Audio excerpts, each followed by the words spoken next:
How difficult is not being afraid and our hearts not being troubled in a media-saturated, information-saturated world.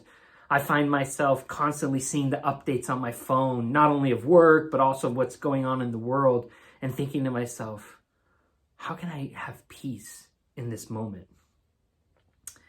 A biblical commentator says, Jesus leaves the believers with his peace, which is not merely partial peace, but always satisfying peace. The peace of the world that the world offers us is that unsatisfying peace. Peace that is short-term.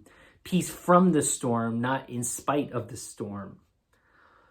All this is done, these words that Jesus says are in the context of another verse that is previous, which is verse 13, where he says, but the counselor, the Holy Spirit, whom the Father will send in my name, he will teach you all these things. So the Holy Spirit teaches us and reminds us how to live in peace with others. That peace that it cannot be troubled, the peace that is not fearful.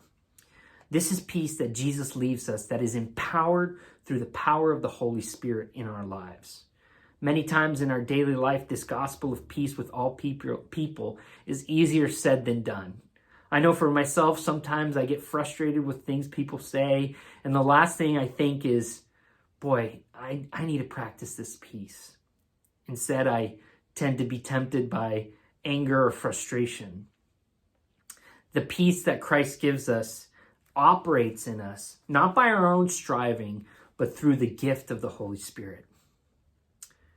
I think that for each and every one of us, viewing the Holy Spirit at work in our lives could be a powerful reminder of not trusting our own efforts, but releasing ourselves to the power of the Holy Spirit.